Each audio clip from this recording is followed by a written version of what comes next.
ബഹുമാന്യരായ സഹോദരി സഹോദരന്മാരെ, പ്രിയപ്പെട്ട സഹപ്രവർത്തകരെ, കേരളത്തിന്റെ രാഷ്ട്രീയ ചരിത്രം ഇതൊരു വലിയ സമരത്തെ സെക്രട്ടറിയേറ്റ് മുമ്പിൽ കണ്ടുകൊണ്ടിരിക്കുകയാണ്. ഒരുപക്ഷെ ഈ സമരത്തിൽ പങ്കെടുത്തുകൊണ്ടിരിക്കുന്ന നമ്മളെല്ലാവരും തന്നെ ഒരു വലിയ നിയോഗത്തിന്റെ ഭാഗമായിട്ടാണ് ഇവിടെ എത്തിച്ചേർന്നത്. നിങ്ങൾ എല്ലാവരെയും ഹൃദയത്തോട് ചേർത്ത് അഭിവാദ്യം ചെയ്യാൻ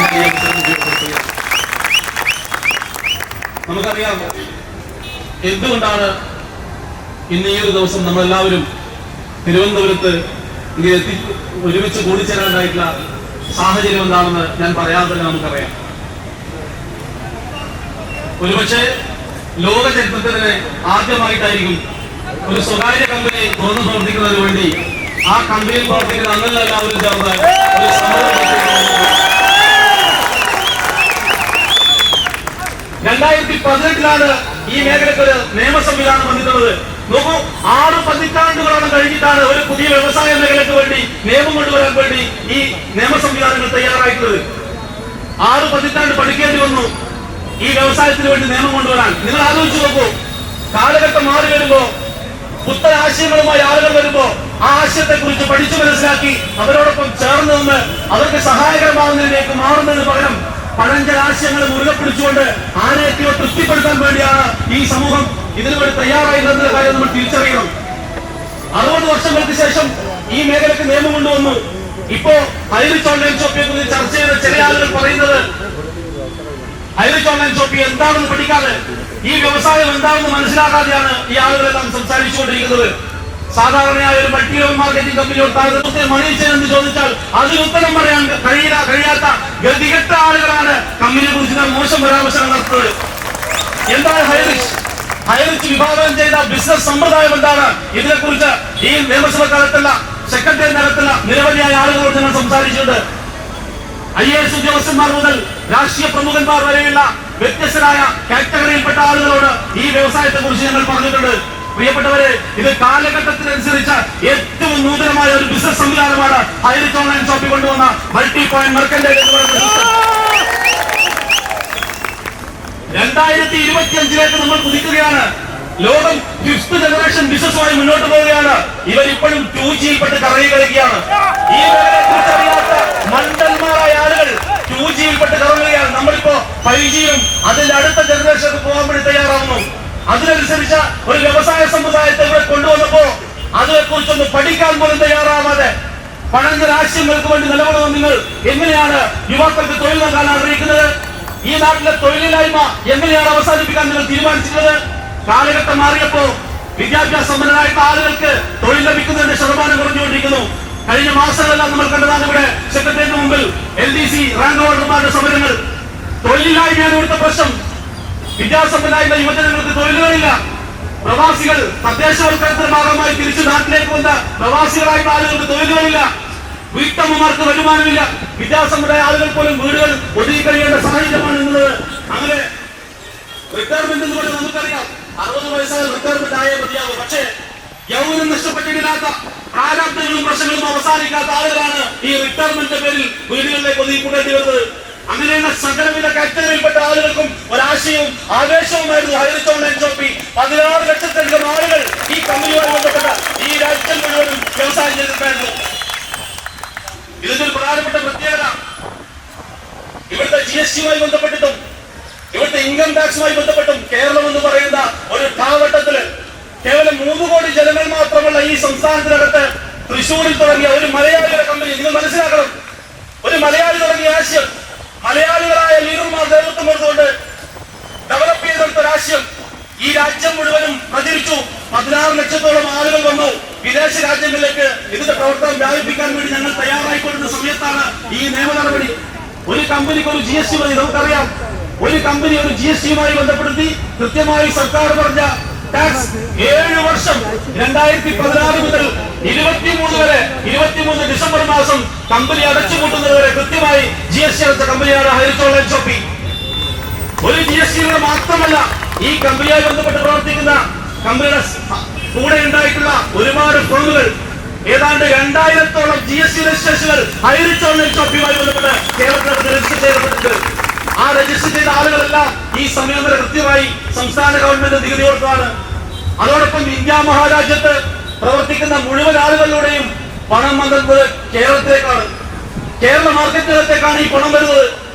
ഇതിന്റെ ലാഭമായി വരുന്ന പണം വരുന്നത് മലയാളികളായ ലീഡർമാരുടെ കയ്യിലാണ്. നോക്കൂ, ചരിത്രത്തിലില്ലാത്ത മുന്നേറ്റമാണ് സാധാരണക്കാരായ ആളുകൾ ഹൈറിച്ച് ഓൺലൈൻ ഷോപ്പിലൂടെ നേടിയത്. 2020 കൊറോണ വന്ന് സർവ്വതും നാശമായ സമയത്ത് പോലും ഏറ്റവും ശക്തമായി മുന്നോട്ട് പോയ ഒരു കമ്പനിയാണ് ഹൈറിച്ച് ഓൺലൈൻ ഷോപ്പിംഗ്. കാരണം നിത്യോപയോഗ സാധനങ്ങൾ മാർക്കറ്റ് വിലയേക്കാൾ വില കുറച്ചുകൊണ്ട് വീടിന്റെ അകത്തളങ്ങളിലേക്ക് എത്തിച്ചു കൊടുക്കുന്ന നൂതനമായ രീതി. വില കുറച്ച് കിട്ടുന്നു, വീട്ടുകാർക്ക് കടയിൽ പോകേണ്ട ആവശ്യമില്ല.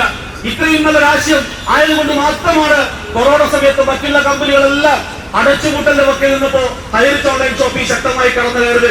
ഈ ഒരൊറ്റ കാരണം തന്നെയാണ് മറ്റ് കമ്പനികളിൽ പ്രവർത്തിക്കുന്ന ആളുകൾ, മറ്റ് കമ്പനിയുടെ മുതലാളിമാർ, അവരുടെ സംവിധാനങ്ങൾ ഇതിന്റെ സംരക്ഷണത്തിന് വേണ്ടി അവർ തീരുമാനമെടുത്തു. ഹൈറിച്ച് ഓൺലൈൻ ഷോപ്പ് ഇനിയും ശക്തമായി മുന്നോട്ട് പോയാൽ നമുക്ക് രക്ഷയില്ല എന്ന് മനസ്സിലാക്കി. ഇവിടെ മൾട്ടി ലെവൽ മാർക്കറ്റിംഗ് മേഖലയിൽ പ്രവർത്തിക്കുന്ന നിരവധി കമ്പനികളുണ്ട്. ഞാൻ ആരെയും മോശമായി പറയാൻ ഉദ്ദേശിക്കുന്നില്ല. പക്ഷേ പല കമ്പനികളിലും പ്രവർത്തിച്ചു വന്നിരുന്ന ആളുകൾ കാലങ്ങളായി ലീഡർമാരുടെ മോട്ടിവേഷൻ കേട്ട് ലക്ഷങ്ങൾ മുടക്കി ഉൽപ്പന്നങ്ങൾ വാങ്ങി വീടിന്റെ അകത്തളത്തിൽ കെട്ടിവെച്ചിരുന്ന് കച്ചവടം ചെയ്യാൻ കഴിയാതെ ദരിദ്ര നാരായണനായി നിൽക്കുന്ന സമയത്താണ് കേവലം 300 ഒരു വലിയ വ്യവസായം അവരുടെ കയ്യിലേക്ക് വന്നത്. അത്തരം കമ്പനികളിലെ ആളുകളുടെ ചോർച്ച അത് വന്നു ചേരുന്നത് ഹൈറിച്ചിനകത്തേക്ക്. മറ്റു പല മേഖലകളിലും പ്രവർത്തിച്ചുകൊണ്ടിരുന്ന ആളുകൾ ആ മേഖല മാറ്റിവെച്ചുകൊണ്ട് ഏറ്റവും ആദായം തരുന്ന, ഏറ്റവും സിമ്പിളായി ചെയ്യാൻ കഴിയുന്ന, വിദ്യാഭ്യാസ യോഗ്യത പ്രശ്നങ്ങളില്ലാത്ത, അനുഭവ പാരമ്പര്യത്തിന്റെ പ്രശ്നമില്ലാത്ത ആളുകൾക്ക് യഥേഷ്ടം കടന്നു വരാൻ കഴിയുന്ന ഈ ഹൈറിച്ച് ഓൺലൈൻ ഷോപ്പിലേക്ക് ആളുകളുടെ ഒഴുക്ക് പിന്നെ വളരെ വേഗത്തിലായി. 3-4 വർഷം കൊണ്ടാണ് 1 ലക്ഷം ആളുകൾ 2 ലക്ഷം ആളുകൾ ഈ കമ്പനിയിലേക്ക് വന്നതെങ്കിൽ 7 വർഷം പൂർത്തിയാകുമ്പോഴേക്കും 16 ലക്ഷത്തിലധികം ആളുകൾ, 1 കോടിയിലധികം ഐഡികളിലേക്ക് ഈ കമ്പനി വളർന്നു. ഏറ്റവും നൂതനമായ ബിസിനസ് സംവിധാനമായതുകൊണ്ട് ആളുകൾ ഏറ്റെടുക്കാൻ തുടങ്ങി. വരുമാനം കിട്ടുന്നത് കൊണ്ട് തന്നെ ഇതിന്റെ വളർച്ച വളരെ വേഗത്തിലായി. അങ്ങനെ ഈ മേഖലയിൽ പ്രവർത്തിക്കുന്ന സമാനമായ കമ്പനികളിൽ പല ആളുകൾ ഒത്തുകൂടി. നിങ്ങളിൽ പലരും കണ്ടിട്ടുണ്ടാവും, അത്തരം നെറ്റ്വർക്ക് മാർക്കറ്റിംഗ് കമ്പനികളുടെ പ്രോഗ്രാമുകൾ നടക്കുമ്പോൾ അവരുടെ ചർച്ച അവരുടെ കമ്പനിയെ കുറിച്ചോ പ്രൊഡക്റ്റുകളെ കുറിച്ചോ അല്ല, മറിച്ച് എങ്ങനെ ഹൈറിച്ചിനെ കൂട്ടിക്കാമെന്ന രീതിയിലുള്ള ചർച്ചകൾ വേദിയിൽ പബ്ലിക്കായി ഹൈറിച്ചിനെ കൂട്ടുമെന്ന് വെല്ലുവിളിച്ചുകൊണ്ട് പറയുന്ന ലീഡർമാരുടെ വീഡിയോസ് ഞങ്ങളുടെ കയ്യിലുണ്ട്. ഇതിനെക്കുറിച്ച് പരിശോധിക്കാനും പഠിക്കാനും ഇവിടുത്തെ പോലീസ് സംവിധാനങ്ങൾ തയ്യാറാവണം. സംസ്ഥാനത്തിനകത്ത് സാമ്പത്തിക മേഖലയിൽ വലിയ ചലനം ഉണ്ടാക്കിയ ഒരു കമ്പനിയെ വ്യാജ പരാതിയുടെ പേരിൽ കള്ളക്കേസുകളിലൂടെ കൊടുക്കാൻ വേണ്ടി ഇവർ ഇതിനൊരു കോർഡിനേഷൻ നടത്തി. വിദേശ രാജ്യങ്ങളിൽ നിന്നിരിക്കുന്ന വാട്സ്ആപ്പ് ഗ്രൂപ്പുകൾ നിങ്ങൾ നോക്കൂ, ആരാണ് ഇവർക്ക് ഫണ്ട് ചെയ്യുന്നത്? തങ്ങളുടെ ജോലിയെല്ലാം മാറ്റിവെച്ചുകൊണ്ട് ഇത്തരം ആളുകൾ ഹൈറിച്ചിനെതിരെ ശക്തമായ പ്രചരണം നടത്തുകയാണ്. യൂട്യൂബുകളിലൂടെ നിരവധി വീഡിയോസ്. ആരാണ് ഇവർക്ക് ഫണ്ട് ചെയ്യുന്നത്? ഇതിലാരാണ് ഇവരെ കോർഡിനേറ്റ് ചെയ്യുന്നത്? ഇതെല്ലാം തന്നെ പരിശോധിക്കണം. കഴിഞ്ഞ ദിവസം ഞാൻ ദീർഘിപ്പിക്കുന്നില്ല, കഴിഞ്ഞ ദിവസം ഹൈക്കോടതി ബഹുമാന്യമായ കേരള ഹൈക്കോടതിക്കകത്ത് ഒരു പരാമർശമുണ്ടായി. കേവലം 1600 രൂപ മുടക്കി 10 ക്രിപ്റ്റോ കറൻസികൾ വാങ്ങിയ ഒരു കേസ്. നമ്മുടെ ക്രിപ്റ്റോ കറൻസി വിൽക്കാൻ കഴിയുന്നില്ല എന്ന് പറഞ്ഞുകൊണ്ടായിരുന്നു ആ കേസ്. നിങ്ങൾക്കെല്ലാം അറിയാം. ആ കേസിനെ കുറിച്ച് കേരള പോലീസ്, എല്ലാവരും മോശക്കാരാണ് ഞാൻ പറയുന്നില്ല കേട്ടോ, നിരവധി പോലീസ് സുഹൃത്തുക്കൾ ഞങ്ങൾക്കുണ്ട്. നിരവധി നല്ല പോലീസുകാരെ അറിയാം. ഇന്ത്യയിൽ തന്നെ ഏറ്റവും മികച്ച പോലീസുകൾ ഒന്ന് തന്നെയാണ് കേരള പോലീസ്. പക്ഷേ അതിനിടയിലുമുണ്ട് ചില കുഴുക്കുത്തുകൾ. അത്തരം ഒരു പോലീസുകാരനാണ് അന്വേഷിച്ച് റിപ്പോർട്ട് കൊടുത്തത്. ഈ പരാതി സത്യമാണെന്ന് പറഞ്ഞ് റിപ്പോർട്ട് കൊടുത്തു. മറ്റു രീതിയിൽ അന്വേഷണങ്ങളും കാര്യങ്ങളും നടത്തിയപ്പോ കോടതിക്ക് ബോധ്യപ്പെട്ടു. ആ സമയത്ത് $2 വാങ്ങിച്ച ക്രിപ്റ്റോ കറൻസി ഹൈറിച്ചിന്റെ HRCC 4 എക്സ്ചേഞ്ചുകളിൽ $2.11 വിൽപ്പന നടത്തുന്നത്. ഇത് ട്രേഡ് ചെയ്യാൻ പറ്റുന്ന കറൻസിയാണെന്ന് കോടതിക്ക് തിരിച്ചറിഞ്ഞിട്ടുണ്ട്. വാട്സാപ്പിൽ പറയുന്ന നിയമങ്ങൾക്ക് വ്യത്യസ്തമായി എന്ത് തെറ്റാണ് ഹൈറിച്ച് ചെയ്തിട്ടത്? പ്രോസിക്യൂഷൻ നിന്ന് വേർക്കുകയാണ്. കമ്പനി കൃത്യമായ രീതിയിലാണ് ബിസിനസ് ചെയ്തത്. എവിടെയാണ് ബഡ്സിൽ പറയുന്നത് ഉൽപ്പന്നങ്ങൾ വിൽക്കാൻ പാടില്ല, അനാദി സാധനങ്ങൾ വിൽക്കാൻ പാടില്ല എന്ന് ബഡ്സിൽ എവിടെയാണ് പറയുന്നത്? നിത്യോപയോഗ സാധനങ്ങൾ വിൽക്കാൻ പാടില്ല, തുണിത്തരങ്ങൾ വിൽക്കാൻ പാടില്ല, എവിടെയാണ് ബഡ്സ് ആക്ടിൽ പറയുന്നത്? ഈ ആക്ടിനെ കുറിച്ച് ഞങ്ങളും പഠിച്ചിട്ടുണ്ട് സാർ. ഞങ്ങൾ ഇവിടെ നിൽക്കുന്ന ആളുകൾ എല്ലാവരും നല്ല വിദ്യാസമ്പന്നരായ ആളുകൾ തന്നെയാണ്. ഞങ്ങൾ ഈ നാട്ടിൽ വന്ന എല്ലാ അപ്ഡേഷൻസുകളും പഠിക്കുകയും മനസ്സിലാക്കുകയും ചെയ്യുന്ന ആളുകളാണ്. വ്യാജമായ പരാതികളുടെ പേരിൽ ഞങ്ങളെ അവസാനിപ്പിച്ചു കളയാമെന്നാണ് നിങ്ങൾ ആഗ്രഹിക്കുന്നതെങ്കിൽ ഇന്നത്തെ ഈ ഒരു പോരാട്ടം തുടക്കം മാത്രമായിരിക്കും. വരും ഞങ്ങൾക്ക് രംഗത്തിറങ്ങാതെ രക്ഷയില്ല. ഞങ്ങളെ കുറിച്ച് നെഗറ്റീവ് പറയുന്ന ആളുകൾ ഇനിയെങ്കിലും ഇതിനെക്കുറിച്ച് പഠിക്കാൻ തയ്യാറാവണം. അതോടൊപ്പം തന്നെ കാലഘട്ടം മാറി. ഞാൻ നേരത്തെ സൂചിപ്പിച്ചു, ഇത് 5th ജനറേഷൻ ബിസിനസിന്റെ കാലഘട്ടമാണ്. എന്താണ് ഹൈറിച്ച് ഓൺലൈൻ ഷോപ്പിയുടെ ബിസിനസ് സമ്പ്രദായം എന്ന് പഠിക്കാൻ ഒരു 5 അംഗ കമ്മിറ്റി നിയമിക്കാൻ ഈ ഗവൺമെന്റ് തയ്യാറാവണം.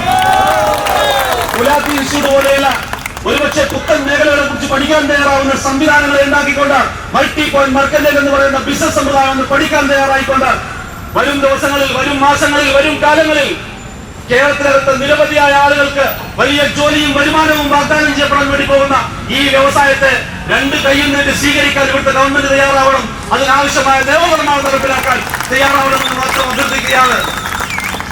ഇനിയും നിരവധിയായ ആളുകൾ സംസാരിക്കാനുണ്ട്. ഞാൻ മറ്റു വിഷയങ്ങളിലേക്കൊന്നും പോകുന്നില്ല. ഈ ഒരു സമരത്തെ കുറിച്ച് ഞങ്ങൾ നേരത്തെ ഈ ഒരു സമരങ്ങളൊക്കെ പ്ലാൻ ചെയ്തിട്ടുണ്ടായിരുന്നു.